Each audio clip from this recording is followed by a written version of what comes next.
मुंशी प्रेमचंद का नाम किसने नहीं सुना है।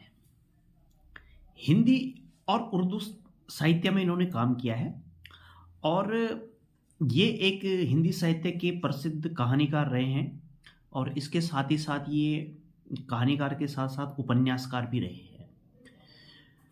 तो एक प्रसिद्ध लेखक होने के कारण इनकी समाज में एक बहुत अच्छी छवि है। तो आज इनकी एक कहानी का थोड़ा सारांश मैं आपको सुनाने जा रहा हूं और उम्मीद करता हूं कि आप इसको पसंद करेंगे। तो इनकी एक कहानी है प्रेरणा। तो एक्चुअली ये जो कहानी है प्रेरणा, ये एक अध्यापक को लेकर बनाई गई है कि एक अध्यापक हैं और उनका एक शिष्य रहता है सूर्य प्रकाश, जो कि बहुत ही शैतान प्रवृत्ति का है, नटखट जिसको हम कहते हैं, इस प्रकार का है जिसका कि काम ही टीचर को परेशान करने का होता है। और वही सूर्य प्रकाश फिर बाद में जाकर उसमें किस प्रकार के चेंजेस होते हैं वो इस कहानी में बताया गया है। तो जो अध्यापक हैं वो कहते हैं कि जो सूर्य प्रकाश लड़का था बहुत ही उद्यमी लड़का था। यूं कहिए कि अध्यापन काल के 10 वर्षों में मुझे ऐसी विषम प्रकृति के शिष्य से सामना आना पड़ा था।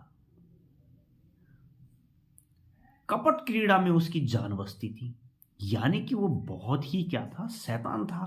कपट क्रीड़ा करना उसका एक शौक था और वही उसका मुख्य काम था। अध्यापकों को चिढ़ाना, जो पढ़ने वाले बच्चे हैं उनको परेशान करना, उनके खिलाफ षड्यंत्र रचना, ये उसके मुख्य काम थे और वो इन चीज का बहुत ही क्या था, अभ्यस्त था। और उसने फिर क्या कर दिया, क्योंकि वो बहुत शैतान था, तो उसने अपनी एक टीम बना दी थी और सब पर वो अपना एक क्या करता था, एक छत्र राज करता था। स्कूल में प्रिंसिपल का आदेश टल जाएगा, लेकिन मजाल क्या है जो कि उस सूर्य प्रकाश नाम के जो स्टूडेंट है उसका कोई कहना ना माने। हर कोई उसका कहना, जो स्कूल के चपड़ासी थे वो भी उससे डरते थे। एक बार क्या होता है कि स्कूल में इंस्पेक्टर का मुआयना होता है, इंस्पेक्शन होता है। तो प्रिंसिपल ने ये कहा था कि सभी बच्चे जो नियत समय है उससे आधा घंटा पहले स्कूल में आ जाएं। ठीक है, मतलब ये था कि बच्चों को कुछ ब्रीफिंग करनी थी, मुआयनों के जो इंस्पेक्शन है उसके रिलेटेड कुछ से ब्रीफिंग करनी थी, तो इसलिए बताया गया था कि वो आधे घंटा पहले आ जाए। मगर 10 बज गए, इंस्पेक्टर साहब आ गए, बैठ गए, लेकिन एक भी बच्चा पाठशाला में नहीं पहुंचा। 11 बजे सभी छात्र ऐसे निकल पड़े जैसे कोई पिंजरा खोल दिया गया हो और इंस्पेक्टर साहब ने निरीक्षण में लिख दिया कि डिसिप्लिन बहुत ही खराब है। प्रिंसिपल साहब की किरकिरी हुई, अध्यापक बदनाम हुए और यह सारी शरारत सूर्य प्रकाश की थी, क्योंकि उसी ने सबको आदेश निर्देश दिए थे कि कोई भी टाइम पर नहीं आएगा, क्योंकि उससे सब डरते थे। पूछताछ हुई, पूछताछ करने पर किसी ने भी सूर्य प्रकाश तक का नाम नहीं लिया। मुझे अब जो टीचर हैं वो कह रहे हैं कि मुझे अपनी जो संचालन विधि है उस पर बहुत गर्व था। ट्रेनिंग कॉलेज में इस विषय में मैंने ख्याति प्राप्त की, मगर यहां मेरा सारा संचालन कौशल जैसे मोर्चा खा गया। वो टीचर भी फेल हो गए जो अपने को बहुत ही स्मार्ट समझते थे कि मैं अच्छे से कमांड कंट्रोल कर लूंगा, तो वो भी यहाँ पर मात खा गए। कुछ अक्ल ही काम ना करती कि शैतान को कैसे सन्मार्ग पर लाया जाए, वो जो शैतान बच्चा है उसको कैसे सही रास्ते पर लाया जाए, कुछ समझ में नहीं आता था। कई बार अध्यापकों की मीटिंग हुई पर कोई भी सॉल्यूशन नहीं निकल पाया कि इसका क्या किया जाए। नई शिक्षा विधि के अनुसार मैं दंड नीति का पक्षपाती नहीं था। जो टीचर हैं वो नहीं चाहते थे कि उसको कोई सजा दी जाए, मगर यहां हम इस नीति से केवल इसलिए विरक्त थे कि कहीं उपचार से भी रोग असाध्य न हो जाए। कई बार क्या होता है कि हम उपचार करते हैं तो रोग और बढ़ जाता है, तो इसलिए इस फेवर में नहीं थे कि उसको कोई सजा दी जाए। सूर्य प्रकाश को स्कूल से निकाल देने का प्रस्ताव भी किया गया, पर इसे अपनी अयोग्यता का प्रमाण समझकर हम इस नीति का व्यवहार करने का साहस न कर सके कि फिर अगर हम उसको स्कूल से निकाल देते हैं तो इससे हमारी अयोग्यता झलकेगी कि हम ही उसको कंट्रोल नहीं कर पाए, और फाइनली हमने उसको स्कूल से निकाल दिया। 20-22 अनुभवी और शिक्षा शास्त्र के आचार्य एक 12-13 साल के उदंड बालक का सुधार न कर सके। यह विचार बहुत ही निराशाजनक था। यूं तो सारा स्कूल उससे त्राही त्राही करता था, मगर सबसे ज्यादा संकट में मैं था, क्योंकि वह मेरी कक्षा का छात्र था और उसकी शरारतों का कुफल मुझे भोगना पड़ता था। वो जितनी भी क्योंकि वो क्लास टीचर थे, तो जितने भी वो शरारत करता था उनका सारा क्रेडिट उनको दिया जाता था कि तुम्हारे कारण हुआ है। मैं स्कूल आता तो हरदम यही टेंशन रहती थी कि आज पता नहीं कौन सी टेंशन आ जाएगी। एक दिन मैं अपनी मेज की दराज खोली तो उसमें एक बड़ा सा मेंढक निकल पड़ा। जो टीचर है उनकी दराज में उसने मेंढक डाल दिया। मैं चौंक कर पीछे हटा तो क्लास में एक शोर मच गया। उसकी ओर सरोस नेत्रों से देखकर रह गया, गुस्से से उसकी तरफ देखकर रह गया, लेकिन उसको कुछ बोल नहीं पाए। सारा घंटा, पूरा पीरियड उन्होंने उपदेश देने में निकाल दिए, मगर वो हब पट्टा सिर झुकाए बैठा रहा और मुस्कुराता रहा। वो चुपचाप बैठा रहा और मुस्कुराता रहा, इतना उदंडी बालक था।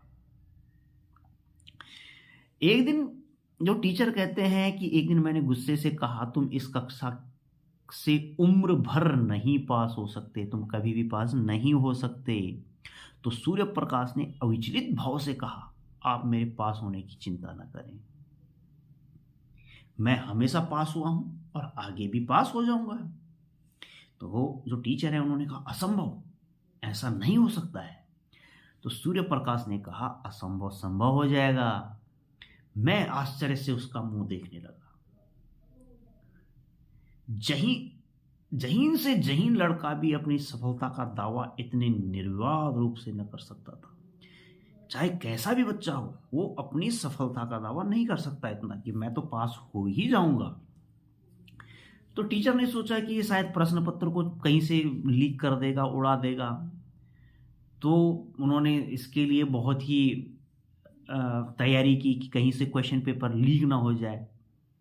जब उन्होंने फाइनली उसकी जो उत्तर पंजिका थी, लास्ट में जो उसकी कॉपी थी, वो देखी तो उनका सर चकरा गया। उनके पास उनके 2 सब्जेक्ट थे, 2 पेपर थे, और दोनों पेपर उनको बिल्कुल पता था कि ये कभी भी मेरे इन क्वेश्चन का आंसर नहीं दे पाएगा, लेकिन फिर भी उसने बहुत अच्छे से आंसर राइटिंग की थी, और राइटिंग भी इतनी मिलती जुलती थी कि कोई जल्दी से उसमें अंतर नहीं पकड़ पाएगा। टीचर कहते हैं कि मैं उसको प्रूफ कर सकता था कि ये आंसर इसने नहीं लिखे हैं, लेकिन हमारे पास जो उत्तर पंजिका थी उसका क्या, आंसर तो लिखे गए हैं। तो इसलिए उन्होंने इस पर विचार नहीं किया और चुपचाप सहन करना पड़ा। मैं कदाचित स्वभाव ही से निराशावादी हूं। जो टीचर कहते हैं कि मैं स्वभाव से ही निराशावादी हूं। अन्य अध्यापकों को मैं सूर्य प्रकाश के विषय में जरा भी चिंतित न पाता, और टीचर उसकी टेंशन ही नहीं लेते थे। मानो ऐसे लड़कों का स्कूल में आना एक आम बात होगी। लेकिन मेरे लिए एक बहुत बड़ा संकट था, ये बहुत बड़ा रहस्य था। मैं सोचता था कि या तो एक दिन पागल खाने में होगा या तो जेल में होगा। और उसी साल मेरा वहां से ट्रांसफर हो गया। वो टीचर कहते हैं कि उसी साल मेरा ट्रांसफर हो गया, लेकिन क्योंकि यहाँ की जलवायु, यहाँ का माहौल, सब कुछ मेरे अनुकूल था, मुझे सूट करता था, और जो अन्य टीचर हैं, प्रिंसिपल हैं, सब मेरे दोस्त बन गए थे, सब कुछ अच्छा चल रहा था। लेकिन मैं फिर भी अपने ट्रांसफर से खुश था। क्यों? क्योंकि सूर्य प्रकाश से पीछा छूट रहा था। लड़कों ने विदाई की दावत दी, सबके सब स्टेशन तक पहुंचाने आए। उस वक्त सभी लड़के आंखों में आंसू भरे हुए थे। जब वो टीचर को स्टेशन तक छोड़ने आए तो सब बच्चे रो रहे थे। होता भी है, जब प्रिय अध्यापक होते हैं वो जाते हैं तो उस समय बिछोड़ने का गम तो होता है। मैं भी आंसुओं को न रोक सका, तो जो अध्यापक हैं वो भी आंसुओं को नहीं रोक पाए। लेकिन इसी दौरान उनकी नजर पड़ती है सूर्य प्रकाश पर, जो सबसे पीछे लज्जित खड़ा था। यानी कि उसको अपने किए पर लज्जा थी और वो चुपचाप एक किनारे खड़ा था। और मुझे ऐसा लगा, अध्यापक कहते हैं कि मुझे ऐसा लगा कि वो भी रो रहा था, उसकी भी आंखें भीगी थी। मेरा जी बार बार चाहता था कि चलते चलते उससे दो चार बातें कर लूं। वो भी चाहते थे कि उससे बातें कर लें। शायद वो मुझसे कुछ कहना चाहता था, मगर न मैंने पहले बात की न उसने।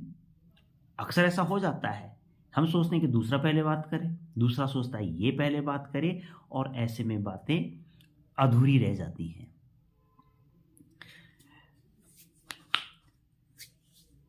हालांकि मुझे इस बात का बहुत दिनों तक खेद रहा, बहुत दुख रहा कि अगर आते समय मैंने उससे बात कर दी होती तो शायद दिल हल्का हो जाता। उसकी झिझक तो क्षमा की योग्य थी, क्यों मेरे से झिझक रहा था, उसको तो क्षमा कर देना चाहिए था। लेकिन मेरा अवरोध अक्षम्य था, लेकिन मुझे तो बात कर देनी चाहिए थी उससे। संभव था उस करुणा और ग्लानि की दशा में दो चार निष्कपट बातें उसके दिल पर असर कर जाती। मगर इन्हीं खोए हुए अवसरों का नाम तो जीवन है। लेकिन जीवन यही है कि जो पीछे छूटता चला जाता है वो छूट जाता है और हम लोग आगे बढ़ जाते हैं। गाड़ी मंद गति से चली, लड़के कई कदम कदम तक उसके साथ दौड़े। मैं खिड़की के बाहर सिर निकाले खड़ा था। कुछ देर मुझे उनके हिलते हुए रुमाल नजर आए, फिर वे रेखाएं आकाश में विलीन हो गई। मगर एक अल्पकाय मूर्ति अब भी प्लेटफॉर्म पर खड़ी थी। मैंने अनुमान किया वह सूर्य प्रकाश है। उस समय मेरा हृदय किसी विकल कैदी की भांति घृणा, मालिन्य और उदासीनता के बंधनों को तोड़ तोड़कर उसके गले मिलने के लिए तड़प उठा। उन्होंने देखा कि वो अभी भी स्टेशन पर खड़ा है तो उनका मन हुआ कि उससे मिल लूं। लेकिन अब देर हो चुकी थी, गाड़ी निकल चुकी थी। नए स्थान की नई चिंताएं बहुत जल्द मुझे अपनी ओर आकर्षित कर लिया। फिर उनको नई जिम्मेदारी मिली। नई जिम्मेदारियों के साथ नई शुरुआत की तो पुरानी यादें धीरे धीरे धूमिल हो गई और पिछले दिनों की याद एक हसरत बनकर रह गई। न किसी का कोई खत आया, न मैंने कोई खत लिखा। शायद दुनिया का यही दस्तूर है। वर्षा के बाद वर्षा की हरियाली कितने दिनों रहती है। संयोग से मुझे इंग्लैंड में विद्याभ्यास करने का अवसर मिल गया। फिर वो टीचर इंग्लैंड चले गए कुछ दिनों के लिए। वहां 3 साल लग गए। वहां से लौटा तो एक कॉलेज का प्रिंसिपल बना दिया गया। इंग्लैंड से आने के बाद उनको प्रिंसिपल बना दिया गया। यह सिद्धि मेरे लिए बिल्कुल आशातीत थी। यानी कि उनको एक्सपेक्टेशन थी कि इंग्लैंड से लौटने के बाद मुझे प्रिंसिपल तो बनाना चाहिए। मेरी भावना स्वप्न में भी इतनी दूर न उड़ी थी। उन्होंने कभी भी सोचा नहीं था कि हम ऐसा भी कुछ हो सकता है। किंतु पदलिप्सा अब किसी और भी ऊंची डाली पर आश्रय लेना चाहती थी, क्योंकि आदमी की हमेशा क्या बनती रहती है, कुछ इच्छाएं बढ़ती रहती हैं। और वो चाहते थे कि कुछ अब नया किया जाए। शिक्षा मंत्री से रब्त जब्त पैदा किया। मंत्री महोदय मुझ पर कृपा रखते थे। फिर उन्होंने शिक्षा मंत्री से कुछ अपने तिगड़म बिगड़ाया। उनकी इनसे अच्छी बनती थी, जो टीचर हैं उनसे अच्छी बनती थी उनकी। मगर वास्तव में शिक्षा के मौलिक सिद्धांतों को उन्हें ज्ञान न था। और जो शिक्षा मंत्री थे, जो उनके मौलिक सिद्धांत होते शिक्षा के, उनको इसका कोई भी ज्ञान नहीं था। मुझे पाकर उनका सारा भार मेरे ऊपर डाल दिया। और जब उनको ये अध्यापक महोदय मिल गए तो उन्होंने अपनी पूरी जिम्मेदारी इनके ऊपर डाल दी। सारा काम यही देखते थे उनका। अब इनको ये महसूस हुआ जैसे कि ये घोड़े पर सवार हैं। लगाम मेरे हाथ में थी। फल यह हुआ कि उनके राजनीतिक विपक्षियों से मेरा विरोध हो गया। जो उनके राजनीतिक विपक्षी थे उनसे किसी बात पर इनकी अनबन हो गई। और उन अध्यापक महोदय पर क्या होने लगे, टाइम टू टाइम आक्रमण होने लगे। और मैं सिद्धांत रूप से अनिवार्य शिक्षा का विरोधी हूं। अब ये जो टीचर हैं, ये जो अनिवार्य शिक्षा है कि सबको शिक्षा दी ही जानी चाहिए, ये इसके विरोधी हैं। दरिद्र से दरिद्र हिंदुस्तानी मजदूर भी शिक्षा के उपकारों का कायल है।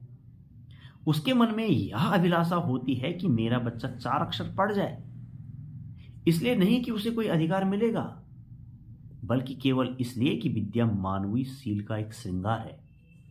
वो ये मानते हैं कि लोग इसलिए बच्चों को पढ़ाते हैं कि उनको रोजगार मिले, ये उनका उद्देश्य नहीं होता, बल्कि वो एक अच्छे आदमी बने, इसलिए बच्चों को पढ़ाना चाहिए। और अगर आदमी ये समझकर भी अपने बच्चों को स्कूल नहीं भेज रहा है, तो ये समझ लेना चाहिए कि उसकी कोई ना कोई मजबूरी है कि बच्चों को स्कूल नहीं भेज रहा है। ऐसी दशा में उस पर कानून का प्रहार करना मेरी दृष्टि में न्याय संगत नहीं है। और अगर उसकी ऐसी कोई मजबूरी है तो उस पर हम फिर कानूनी कार्यवाही करें कि उन्होंने बच्चों को स्कूल क्यों नहीं भेजा। तो वो तो एक तो गरीब है, ऊपर से वो कानूनी कार्यवाही नहीं झेल पाएगा, तो इसलिए वो इसके पक्षधर नहीं है। और उनका मानना यह है कि इसके सिवाय मेरे विचार में अभी भी हमारे देश में योग्य शिक्षकों का अभाव है। उनका ये मानना है कि उस समय हमारे पास अभी भी अच्छे टीचर नहीं है। अर्धशिक्षित और अल्प वेतन पाने वाले अध्यापकों से आप यह आशा नहीं रख सकते कि वह कोई ऊंचा आदर्श आपके सामने रखें। अधिक से अधिक इतना ही होगा कि 4-5 वर्ष में बालक को अक्षर ज्ञान हो जाएगा। मैं इसे पर्वत खोदकर चुहिया निकालने के तुल्य समझता हूँ। युवावस्था में हम जितना ज्ञान 1 महीने में प्राप्त कर सकते हैं, उतना बाल्यावस्था में 3 साल में भी नहीं कर सकते। ये उनका मानना है, टीचर का मानना है ये। फिर खामोखा बच्चों को मदरसे में कैद करने से क्या लाभ? मदरसे से मतलब है कि स्कूल में, कि हम उनको दिन भर स्कूल में बैठाए रखें तो उससे क्या फायदा? और स्कूल से बाहर रहेंगे तो उनको शुद्ध हवा मिलेगी, वो खेलेंगे कूदेंगे, प्राकृतिक उनको अनुभव होंगे। और पाठशाला में उनको बंद करके तो उनको मानसिक और शारीरिक दोनों विधानों की जड़ काट देते हैं। मतलब उनको स्कूल में बंद कर दिया जाए तो उनका शारीरिक विकास भी नहीं होगा और मानसिक विकास भी नहीं होगा, ये उनका मानना है। इसलिए जब प्रांतीय व्यवस्थापक सभा में अनिवार्य शिक्षा का प्रस्ताव पेश हुआ तो मेरी प्रेरणा से मिनिस्टर साहब ने उसका विरोध किया, क्योंकि इन्होंने मिनिस्टर साहब को कहा था कि अनिवार्य शिक्षा जरूरी नहीं है। तो मंत्री महोदय ने इनके कहने पर जब मीटिंग हुई तो उन्होंने वहां पर इसका विरोध कर दिया। नतीजा यह हुआ कि प्रस्ताव अस्वीकृत हो गया, और प्रस्ताव अस्वीकृत होना ही था। फिर क्या था, मिनिस्टर साहब की और मेरी वह ले दे शुरू हुई, कुछ ना पूछिए। फिर इनकी और मंत्री साहब की बिगड़ गई। व्यक्तिगत आक्षेप किए जाने लगे। अब आरोप प्रत्यारोप का दौर चला। अब मैं गरीब की बीवी था, मुझे ही सबकी भाभी बनना पड़ा। यानी कि होता ही है, लास्ट में ठीकरा जो छोटा है उसके सिर पे फोड़ा जाता है। इनके सिर पे भी ठीकरा फूट गया। मुझे देशद्रोही, उन्नति का शत्रु और नौकरशाही का गुलाम कहा गया। इन टीचर महोदय को, इन अध्यापक महोदय को ये सब सुनना पड़ा। मेरे कॉलेज में जरा सी भी कोई बात होती तो काउंसिल में मुझ पर वर्षा होने लगती, इनको डांटे पड़ जाती हर बार। मैंने एक चपरासी को पृथक किया, इन्होंने किसी चपरासी को निकाल दिया होगा, तो सारी काउंसिल पंजे झाड़कर मेरे पीछे पड़ गई, क्योंकि अब इनके विरोधी पैदा हो चुके थे। आखिर मिनिस्टर साहब को मजबूर होकर उस चपरासी को बहाल करना पड़ा। मंत्री जी ने उस चपरासी को फिर से बहाल कर दिया। यह अपमान मेरे लिए असह्य था। अब इनके आत्मसम्मान पर ठेस पहुंच गई, क्योंकि इन्होंने उसको सस्पेंड किया था, मंत्री महोदय ने उसको फिर से बहाल कर दिया, तो आत्मसम्मान बोल गया बीच में। और शायद कोई भी इसे सहन न कर सकता। मिनिस्टर साहब से मुझे शिकायत नहीं, वह मजबूर थे। हाँ, इस वातावरण में काम करना मेरे लिए दुसाध्य हो गया था। अब क्योंकि इनके पसंद का माहौल नहीं था, माहौल कुछ गड़बड़ा गया था, तो अब इनको काम करने में दिक्कत होने लगी। मुझे अपने कॉलेज के आंतरिक संगठन का भी अधिकार नहीं। अब ये अपने कॉलेज का स्टाफ भी अब इनका विरोधी बन गया कि छोटी छोटी जो बातें होती थी उनमें इनका विरोध होने लगता था कि इसको ड्यूटी क्यों भेजा, कभी उसको ड्यूटी क्यों भेजा, इसको छात्रवृत्ति दी, उसको क्यों नहीं दी। इस प्रकार के छोटे छोटे टॉपिकों पर इनके आपस में बहस शुरू हो गई। और इस तरह के सारहीन आक्षेप, यानी कि जिनका कोई मतलब नहीं है, ऐसे आरोप प्रत्यारोपों ने मेरी नाक में दम कर दिया। इस नई चोट ने कमर तोड़ दी और मैंने इस्तीफा दे दिया। अब इन अध्यापक महोदय ने क्या कर दिया, इस्तीफा दे दिया। लेकिन अब इनको आशा थी, क्योंकि ये मंत्री महोदय के साथ काम कर चुके थे, तो इनको आशा थी कि मंत्री महोदय कुछ कर लेंगे। मगर उन्होंने न्याय की जगह नीति को मान्य समझा और मुझे कई साल की भक्ति का यह फल मिला कि मैं पदच्युत कर दिया गया, इनको नौकरी से निकाल दिया गया।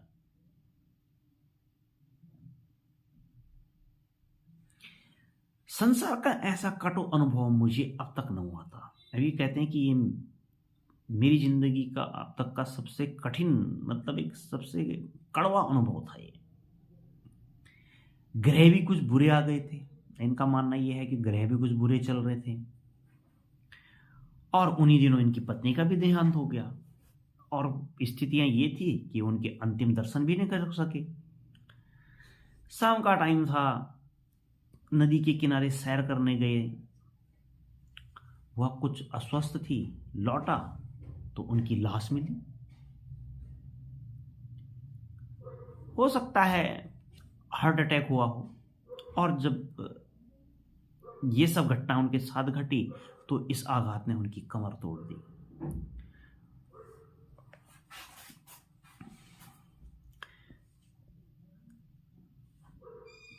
अब इनका ये मानना है कि मैं जो कुछ था पत्नी के कारण था, वो मेरे भाग्य की विधात्री थी। कितना अलौकिक त्याग था, कितना विशाल धैर्य था। ये अपनी पत्नी के बारे में बता रहे हैं। उनके माधुर्य में तीक्ष्णता का नाम भी ना था, कि मतलब वो कभी भी गुस्सा नहीं करती थी। मुझे याद नहीं आता कि मैंने कभी उनकी भ्रुकुटी संकुचित होते देखी हो। मतलब उनको कभी भी ये भी याद नहीं है कि उन्होंने कभी उनको गुस्से में देखा हो। इतनी सील थी वो। वह निराश होना तो जानती नहीं थी, कभी गुस्सा नहीं करती थी, कभी निराश नहीं होती थी। मैं कई बार सख्त बीमार पड़ा हूँ, वैद्य निराश हो गए हैं, पर वह अपने धैर्य और शांति से अणुमात्र भी विचलित नहीं हुई। उन्हें विश्वास था कि मैं अपने पति के जीवन काल में मरूंगी, और हुआ भी वही। मैं जीवन में अब तक उन्हीं के सहारे खड़ा था। जब वह अवलंबी भी न रहा तो जीवन कहां रहता। अब उनका सहारा उनकी पत्नी थी, तो उनकी पत्नी भी चली गई, तो अब ये पूरी तरह से टूट गए।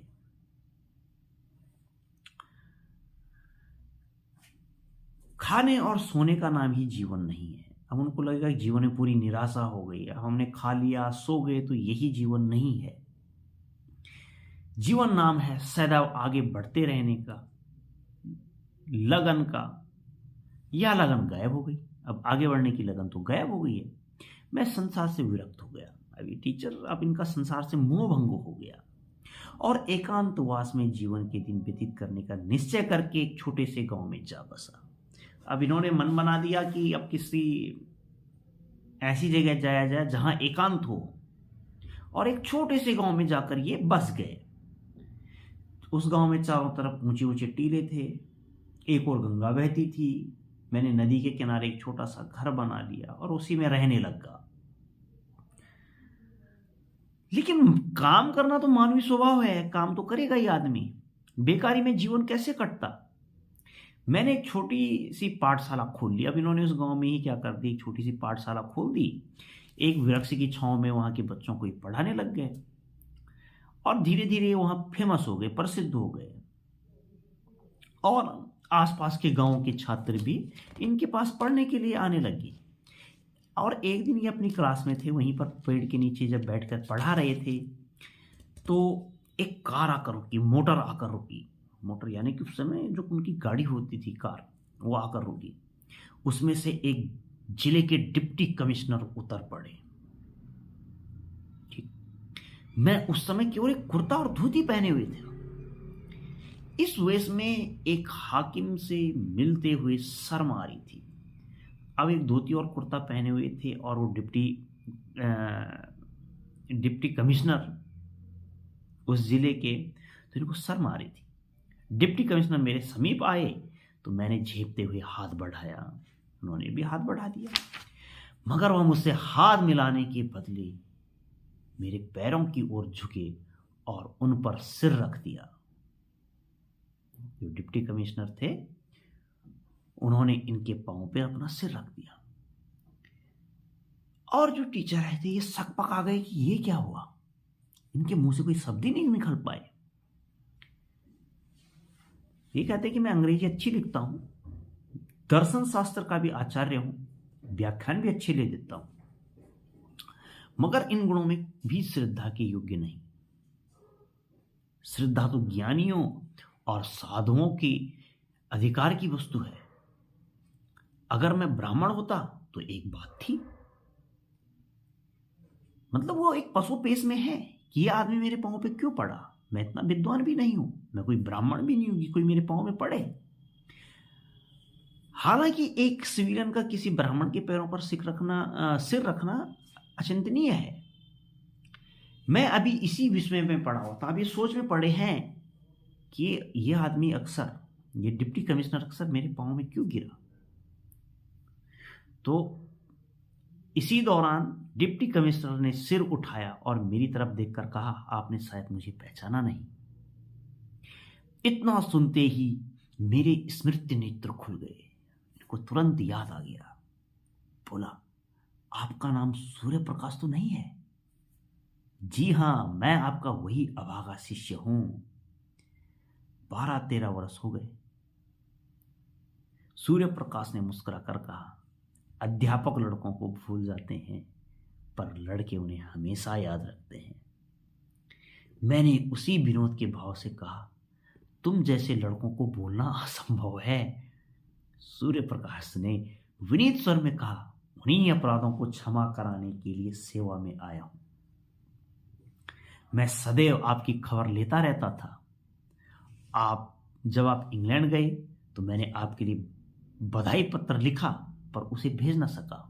ये सूर्य प्रकाश वही उदंडी बालक है जो कि अब डिप्टी कमिश्नर बन गया है और ये उनकी खबर लेता था। जब वो इंग्लैंड गए तो पत्र लिखा, लेकिन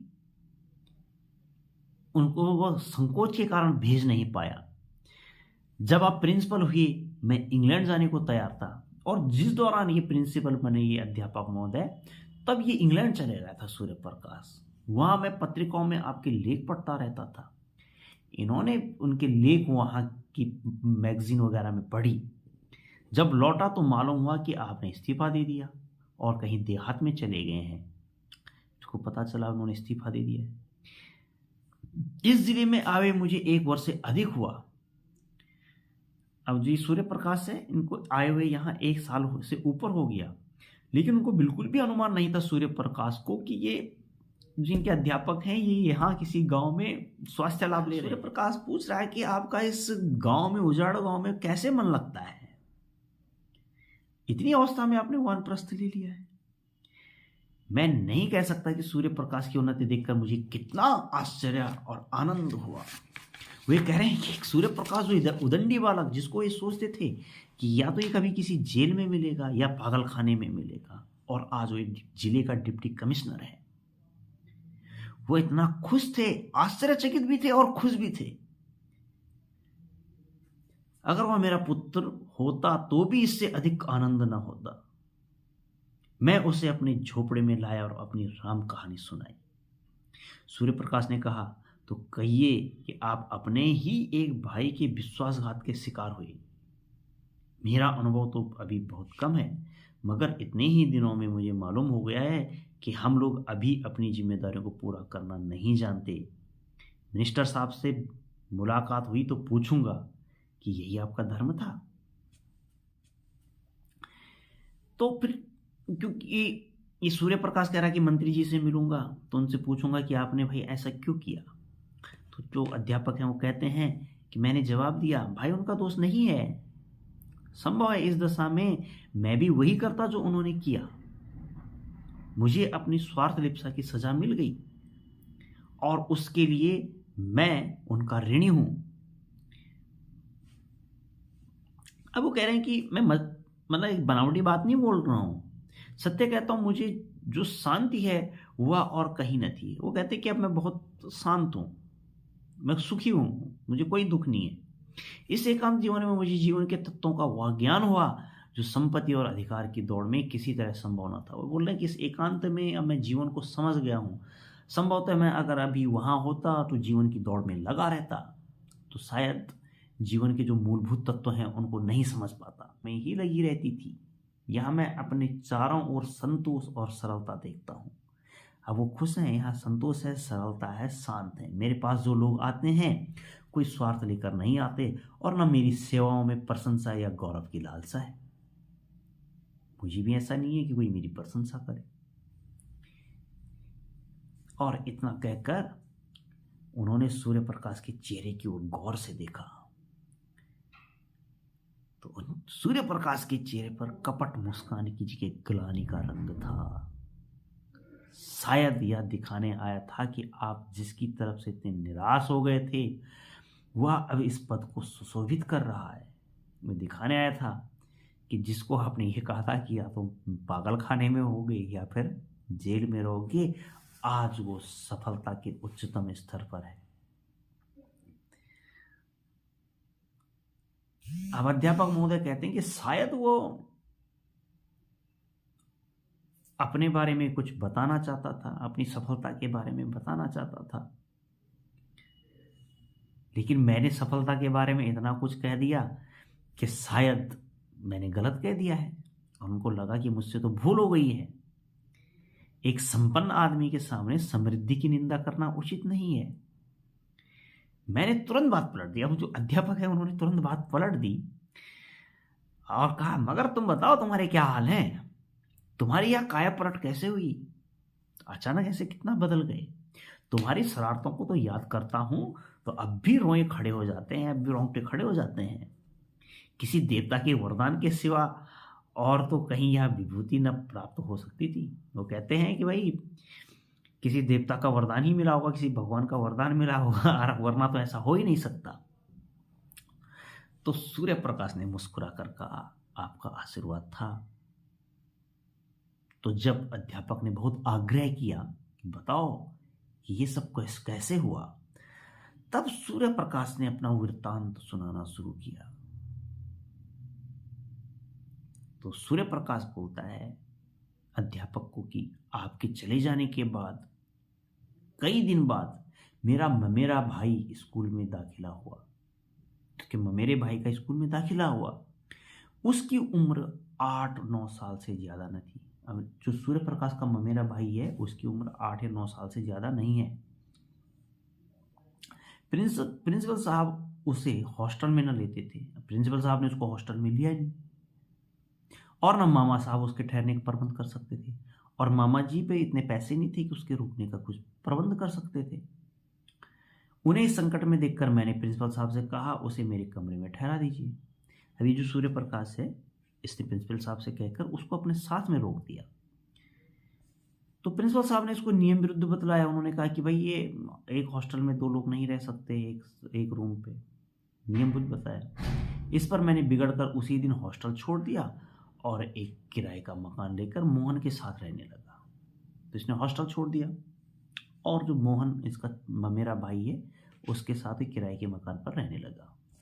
उसकी माँ कई साल पहले मर चुकी थी, यानी इनकी जो मामी थी वो बहुत साल पहले मर चुकी थी और ये बच्चा बहुत ही दुबला पतला था, कमज़ोर और गरीब लड़का था। और इसको देखकर सूर्य प्रकाश को इस पर दया आने लगी थी। कभी उसके सर में दर्द होता था तो कभी बुखार आ जाता था। रोज आए दिन कोई ना कोई बीमारी उसको लगी रहती थी। इधर सांस हुई और उधर झपकियां आने लगी। शाम होती फिर झपकियां आने लगती थी। बड़ी मुश्किल से भोजन करने के लिए उठता था। दिन चढ़े तक सोया रहता था, यानी कि बहुत देर तक सोया रहता था। सुबह देर में उठता था और जब तक उसको गोद में उठाकर बिठा ना दो तो उठने का नाम ही नहीं लेता था। और रात को बहुत चौंक कर मेरी चारपाई पे आ जाता था। रात को अचानक डर जाता था और सूर्य प्रकाश की चारपाई पर आ जाता था, मेरे गले से लिपट कर सोता था। बच्चा था, डरता था वो, तो सूर्य प्रकाश के गले से लिपट कर सोता था। मुझे उस पर कभी क्रोध ना आता। सूर्य प्रकाश अपनी कहानी सुना रहा है कि मुझे उस पर कभी क्रोध नहीं आया मोहन पे। क्यों? मुझे उससे प्रेम हो गया था, क्योंकि वो बच्चे से बहुत प्रेम करने लग गया था। मैं जहां पहले 9 बजे सोकर उठता था, अब तड़के उठ बैठता। अभी सूर्य प्रकाश जो कि 9 बजे उठता था, अब उस बच्चे के कारण ये सुबह जल्दी उठता था। उस बच्चा मोहन, जो मोहन है, उसके लिए दूध गर्म करता था, फिर उसको उठाकर उसके हाथ मुंह धुलाता, नाश्ता कराता, उसके स्वास्थ्य के विचार से नित्य वायु सेवन को ले जाता। अब उसको सुबह सुबह वो फिट करने के लिए उसको थोड़ा टहलाने ले जाता था। मैं जो भी किताब लेकर मैं जो कभी किताब लेकर न बैठता था, तो उसे घंटों पढ़ाया करता था। जो सूर्य प्रकाश खुद कभी नहीं पढ़ता था, अब उसको पढ़ाने लग गया। मुझे अपने दायित्व का इतना ज्ञान कैसे हो गया, इसका मुझे आश्चर्य है। अब वो सूर्य प्रकाश कह रहा है कि मैं अचानक इतना जिम्मेदार कैसे बन गया, ये मुझे भी नहीं पता। अगर उसको कोई दिक्कत हो जाती तो तुरंत मेरी जान निकल आ जाती थी। डॉक्टर के पास दौड़ता, दवाएं लाता, मोहन की खुशामद करके दवा पिलाता था, और हमेशा चिंता लगी रहती थी कि कोई काम ऐसा ना हो जाए जो मोहन की इच्छा के विरुद्ध हो जाए। इस बेचारे का वो सोचता था, सूर्य प्रकाश की इस बेचारे का मेरे सिवा है ही कौन। वो कहता है कि जो मेरे मित्र हैं, अगर उनमें से कोई उसको चिढ़ाता था या छेड़ता था तो मेरी त्योरियां बदल जाती थी, यानी कि बहुत गुस्सा हो जाता था अगर कोई उसको छेड़ता था या चिढ़ाता था। मैं उसके सामने, अब देखो कितना बदलाव आ गया कि अब उस बच्चे के सामने कभी भी कोई अपशब्द मुंह से नहीं निकालता था, क्योंकि वो सोचता था या शंका होती थी कि कहीं मुझे देखकर ये भी ऐसा ही ना हो जाए। मैं इसके सामने इस तरह रहना चाहता था कि वह मुझे अपना आदर्श समझे।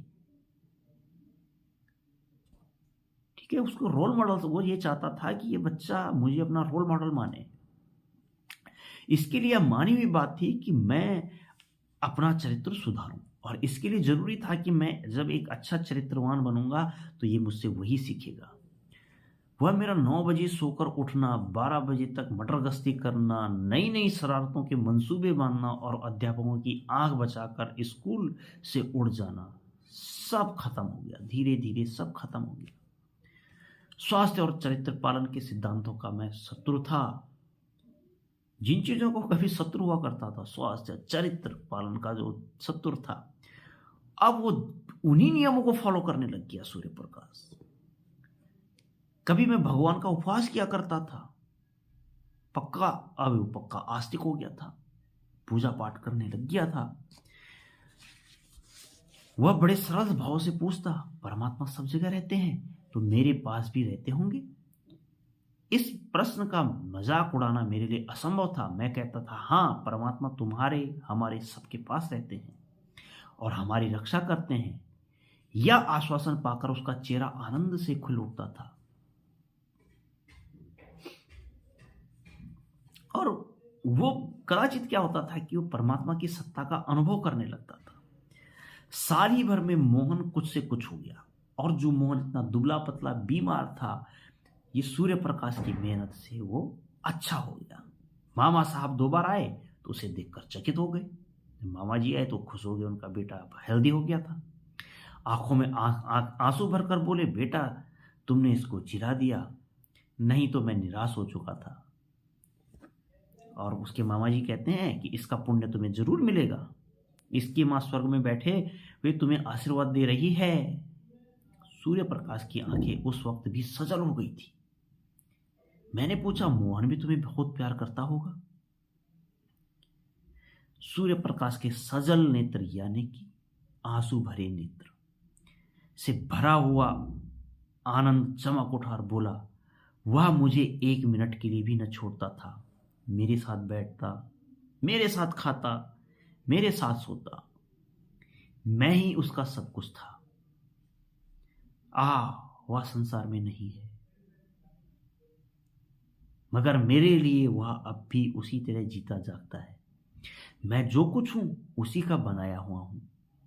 अगर यह दैवी विधान की भांति मेरा पथ प्रदर्शक न बन जाता तो शायद मैं आज किसी जेल में पड़ा होता। सूर्य प्रकाश बोल रहा है कि अगर वो बच्चा मेरी जिंदगी में नहीं आता तो शायद मैं आज किसी जेल में होता। एक दिन मैंने कह दिया था, अगर तुम रोज नहाना लिया करोगे तो मैं तुमसे नहीं बोलूंगा। नहाने से वह न जाने क्यों जीते रहता था। जो बालक था मोहन, वो नहाने से बहुत डरता था। मेरी इस धमकी का फल यह हुआ जब सूर्य प्रकाश ने उसको धमकी दी कि मैं तुमसे नहीं बोलूंगा अगर तुम नहाओगी नहीं, तो वो रोज सुबह उठकर नहाने लग गया। कितनी ही सर्दी क्यों ना हो, कितनी ही ठंडी हवा चले, लेकिन वह स्नान अवश्य करता था। देखता रहता था मैं किस बात से खुश होता हूं, और वो देखता था कि किस बात से खुश होता था तो वो ऐसे ही काम करता था। और एक दिन मोहन ने क्या कर दिया कि नहीं, मोहन नहीं, एक दिन जो ये सूर्य प्रकाश है ये थिएटर देखने चला गया और उन्होंने मोहन से कहा कि तुम खाना खाकर सो जाना। 3 बजे रात को लौटा सूर्य प्रकाश, 3 बजे रात को लौटा थिएटर से, तो देखा कि वह बैठा हुआ है। मैंने पूछा तुम सोए नहीं? बोला नींद नहीं आई। उस दिन से मैंने थिएटर जाने का नाम न लिया। वो बच्चा पूरी रात भर इंतजार करता रहा, सोया ही नहीं। बच्चों में प्यार की जो भूख होती है, दूध, मिठाई और खिलौने से भी ज्यादा मादक, जो माँ की गोद के सामने संसार की निधि की भी परवाह नहीं करती, मोहन की वह भूख कभी संतुष्ट न होती थी। यानी कि मोहन जो था वो प्यार का भूखा था और वो इससे बहुत प्यार करता था। सूर्य प्रकाश उसको बहुत प्यार करता था और मोहन सूर्य प्रकाश को बहुत प्यार करता था। पहाड़ों से टकराने वाली सारस की आवाज की तरह वह सदैव उसकी नसों में गूंजा करती थी। जैसे भूमि पर फैली हुई लता कोई सहारा पाते ही उससे चिपट जाती है। जैसे कोई बेल को कोई सहारा मिलता तो उस पर ऊपर से वो चढ़ जाती है। वही हाल मोहन का था। वह मुझसे ऐसे चिपट गया कि पृथक किया जाता तो उसकी कोमल बेल के टुकड़े टुकड़े हो जाते। वह मेरे साथ 3 साल रहा और तब मेरे जीवन में प्रकाश की एक रेखा डालकर अंधकार में विलीन हो गया। उस जीर्ण काया में कैसे कैसे अरमान भरे हुए थे। कदाचित ईश्वर ने मेरे जीवन में एक अवलंब की सृष्टि करने के लिए उसे भेजा था। वो कहता है कि शायद भगवान ने मुझे ऊपर उठाने के लिए उसको मेरे जीवन में भेजा था। उद्देश्य पूरा हुआ तो क्यों रहता, वो चला गया। गर्मियों का टाइम था, मोहन मेरे साथ ही रहता था। मामा जी के कहने पर भी घर नहीं गया। और क्या हुआ कि कॉलेज में जो बच्चे थे उन्होंने कश्मीर की यात्रा का प्लान बना दिया और उस टीम का लीडर बना दिया सूर्य प्रकाश को। और कश्मीर यात्रा की इसको बहुत पहले से क्या थी, सूर्य प्रकाश को अभिलाषा थी और ये अवसर उसके लिए एक गोल्डन अपॉर्चुनिटी था। तो उसने क्या किया, जो मोहन था उसको मामा जी के पास भेज दिया, यानी कि उस बच्चे के पापा के पास भेज दिया और कश्मीर चला गया। 2 महीने के बाद लौटा तो मालूम हुआ मोहन बीमार है। जब ये कश्मीर से 2 महीने बाद लौटा तो पता चला मोहन बीमार है। कश्मीर में मोहन की याद आती थी बार बार। जी चाहता था लौटकर आ जाऊं, मुझे उस पर इतना प्रेम है। इसका अंदाज मुझे कश्मीर जाकर हुआ। जब वो कश्मीर चला गया तब उसको पता चला कि मोहन को कितना मिस कर रहा हूं। लेकिन मित्रों ने पीछा ना छोड़ा, लेकिन उसके जो दोस्त थे, उसके साथी थे, उसके पीछा नहीं छोड़ा उन्होंने। उसकी बीमारी की खबर पाते ही मैं अधीर हो उठा और दूसरे ही दिन उसके पास जा पहुंचा। जैसे ही उसको पता चला कि मोहन बीमार हो गया, तुरंत वहां पहुंच गया। मुझे देखते ही उसके पीले और सूखे हुए चेहरे पर आनंद की स्फूर्ति झलक पड़ी। सूर्य प्रकाश को देखते ही वो खुश हो गया। मैं दौड़कर उसके गले से लिपट गया। उसकी आंखों में वह दूरदृष्टि और चेहरे पर वह अलौकिक आभा थी जो मंडराती हुई मृत्यु की सूचना देती है। यानी कि वो बच्चा अपने अंतिम क्षणों में था, अंतिम टाइम में था। मैंने आवेश से कांपते स्वर में पूछा, यह तुम्हारी क्या दशा है मोहन? 2 ही महीने में यह नौबत आ गई है। मोहन ने सरल मुस्कान के साथ कहा, आप कश्मीर की सैर करने गए थे, मैं आकाश की सैर करने जा रहा हूं। मगर यह दुख की कहानी कहकर मैं रोना और रुलाना नहीं चाहता। मेरे चले जाने के बाद मोहन इतने परिश्रम से पढ़ने लगा मानो तपस्या कर रहा हो। उसे यह धुन सवार हो गई थी कि साल भर की पढ़ाई 2 महीने में समाप्त कर ले और स्कूल खुलने के बाद मुझसे इस श्रम का प्रशंसारूपी उपहार प्राप्त करे। यानी कि उसने सोचा कि मैं 2 महीने में पूरा सिलेबस कवर कर लूं तो उसके भैया जब आएंगे तो उसकी प्रशंसा करेंगे, और इसी लालसा में वो दिन भर पढ़ता रहता था। मैं किस तरह उसकी पीठ ठोकूंगा, शाबाशी दूंगा, अपने मित्रों से बखान करूंगा, इन भावनाओं ने अपने सारे बालोचित उत्साह और तल्लीनता से उसे वशीभूत कर लिया। देखिए, वो सोचता था मेरे भैया आएगा, मेरी तारीफ करेगा, और वो इसी सोच में पढ़ता रहा। मामा जी को दफ्तर के कामों में इतना अवकाश कहाँ कि उसके मनोरंजन का ध्यान रखें। उस मामा जी यानी कि जो बालक है मोहन के पापा, वो इतना बिजी हैं कि उन्होंने उसका ध्यान ही नहीं रखा। शायद उसे प्रतिदिन कुछ ना कुछ पढ़ते देखकर वह दिल में खुश होते थे। अब वो देखते थे कि बच्चा पढ़ रहा तो खुश होते थे कि हाँ बच्चा पढ़ रहा है, और उसे खेलते देखकर जरूर डांटते थे, और जब वो खेलता था तो उसको डांट देते थे। पढ़ते देखकर क्या कहते हो कि ठीक है पढ़ रहा है बच्चा। फल यह हुआ कि मोहन को हल्का हल्का बुखार आने लगा, किंतु उस दशा में भी उसने पढ़ना न छोड़ा, वो पढ़ता ही रहा। कुछ और व्यतिक्रम भी हुए, कुछ और भी तबीयत गड़बड़ हुई, ज्वर का प्रकोप बढ़ा, पर उस दशा में भी ज्वर हल्का हो जाता तो किताबें देखने लगता। फिर उसको जब बुखार आता था, लेकिन जैसे उसका बुखार कम हो जाता तो फिर किताबें पढ़ने लगता।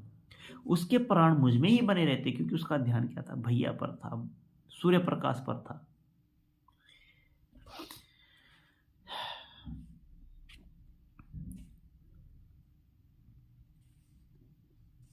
ज्वर की दशा में भी नौकरों से पूछता, भैया का पत्र आया?